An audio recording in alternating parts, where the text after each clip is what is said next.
Hey, happy Monday, everybody. Welcome back. This is the first update in about a week.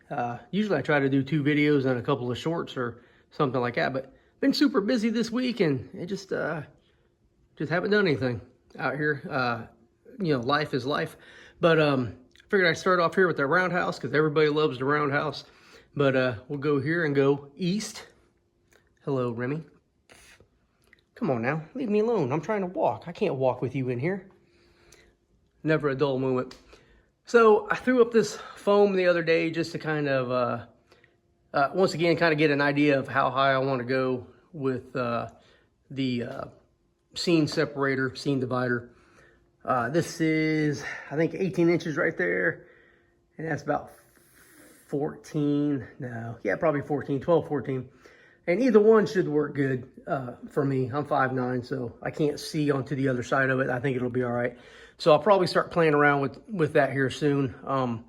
I have an abundance of like 1-inch white foam that came with, different appliances and stuff that we've ordered over the past year for the house. And during the remodel, I've kept every single bit of foam that there is. And I got a bunch of it stacked up right there, and I got some other stuff over here. But haven't done anything in the yard except for put that up. And I think I did that last week. I just didn't talk about it. But we'll move down here and we'll see what I've been doing. So I started mocking up the town over here. Still haven't got a name for it. What I did first was I pulled out my power station and my Northern Light and Power kits. I got 2 of them. I'm going to kit bash them together. And I used the dimensions here. And there's one on the back side of this one here. And I think every Walthers model has that. And what I did was I took a small piece of foam, like 1/4-inch foam, and I transferred those dimensions on here. So when I put the substation and the power station back here, I can kind of get an idea of the footprint it's going to have. And then I can plan how many tracks I'm going to have, how many storage tracks, how many tracks, like this might be like a loading track. Already got some ties missing, and I can carve that out. So basically the coal car would be shoved over top and it would dump there, and then they could move it back over and put in the empty track. I think that'd be kind of cool for operations. The whole powerhouse operation itself would probably be a separate job. And I think that might be, something that keeps somebody busy for a while. Turn around here.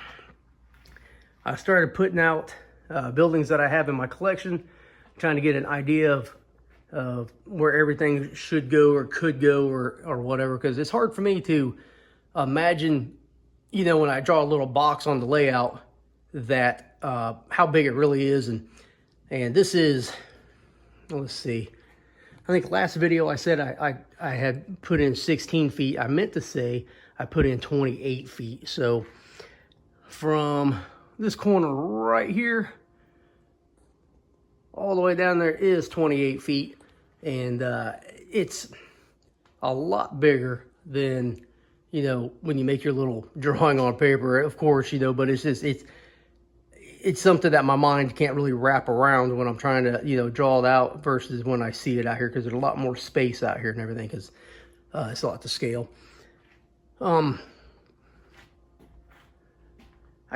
I can have at least 2, maybe 3 smaller industries here, maybe 1 or 2 tracks each.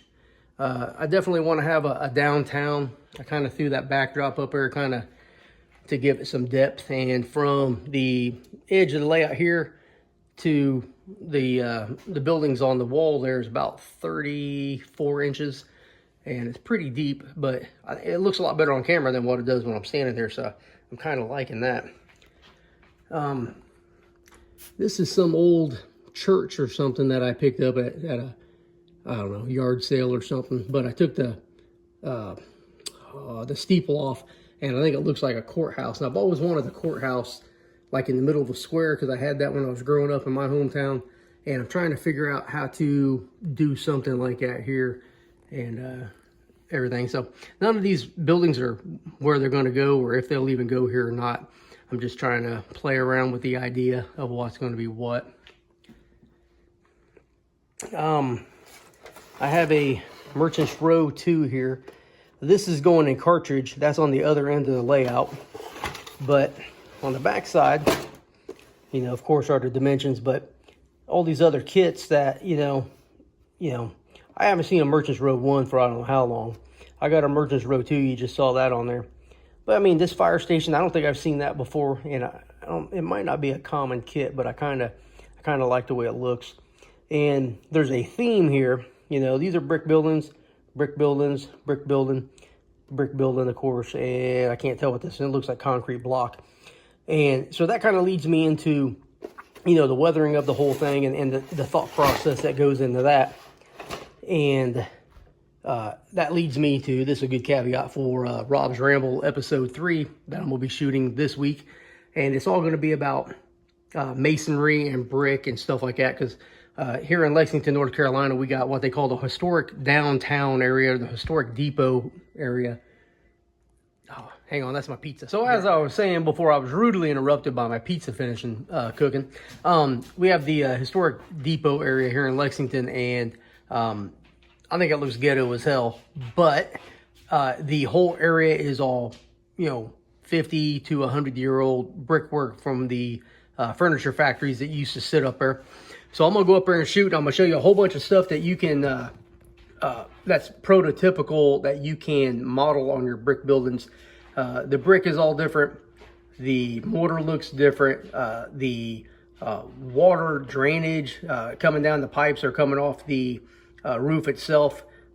You know, going down the side, black marks, white marks, all kinds of different colors on there, vines and everything else. So I think it'll be a pretty cool video, and it should be a very good reference, you know, for someone who wants to do you know, an exceptional job weathering buildings. Because even though these buildings look pretty good, you know, there's no, you know, mortar in there, and you know, this is one of those buildings that I bought just to buy, and because it was like $1, but all the work I got to do to it makes it really not worth it, because I'd rather just take something that was disassembled and, you know, just a kit form and build it up. But needless to say, Rob's Rambles will be shooting this week, so come back and check that out probably towards the end of the week, and I think it'd be a lot of good information for somebody there. And let's move on along, because I'm trying to keep this about 10 minutes. So I'm still working on this scene, of course, and cardinal rule is you always work from the back of the layout to the front of the layout, and I'm doing it the exact opposite just because I want to play around with this area a little bit. I've been doing some painting on here on these little columns on the ends or end caps or whatever. I kind of boxed them in, and I plan on rounding them off a little bit on the top or putting some sort of a cap on there, and then it'll be probably a plant or a bush or something like in this little place right here. I think that'll look kind of neat. I painted the concrete walls a second time, and I used a combination of fossil and cement, and the paint's called cement, and I think it looks pretty decent. It looks pretty decent. Looks good enough, I think. I painted the middle support there silver, so it's pretty bright. And this curb here is fossil as well, with a little bit of cement thrown on there. And once again, this bridge is just a mock-up. A couple of paint sticks and a piece of plywood down there, but I like the way it's looking. I'll start working on this one here probably after the show that is this coming weekend in Spencer. This whole week is just going to be focusing on that, getting that all my stuff ready and all. And so I also got this piece to put in. I got to paint it, do a little work to it. I got this part cut out, same thing. Basically, it looks the same on both sides. I think it's going to look pretty good. Kind of working on a little bit of track plan on this area. This is a like a paper model that I put together. It's just a nickel plate station from someplace, I don't know. I cut it out, glued it to some cardboard and some wood, and just trying to, I want like an office for the little short line that's going to be over here. And I kind of like this. The main line will take the turnout and go to the left, and going straight will, of course, take you to the freight station there. I have 2 of these old AHM kits. I thought about kit bashing together and making them one kit, but I don't think I really have the space for it, so I'm going to leave it as that. I bought this Railway Express building already built, and it needs to be repaired because it got messed up during shipping. But I planned on putting it on the other side of the layout at Cartridge, but I ended up going with a real small building instead, and a loading dock and everything. So but this might be too big for this area. I may end up doing something different. But this is just kind of give me some ideas of how much space I'll need. Maybe 3 tracks, something like that. Maybe some truck loading on this backside. Big parking lot here in the front of the building. This will all be rock and everything. I have to paint that in. And then the main passenger station will be there in the back. This is a Pella station from Walthers. I think it was pre-assembled. This is Dwight's building. But I'm going to order a PTF flat that has a depot on there, and I'm just going to use a flat for the depot, I think, because what I want to do, I need a little bit more space. I think it'll look okay in the end game, I guess. Kind of got this curve laid out a little bit.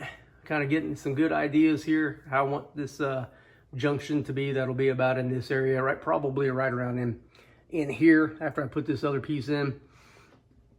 I got to figure out. I got to buy some curved switches, probably some 36-inch curved switches, and I'll use those for this area.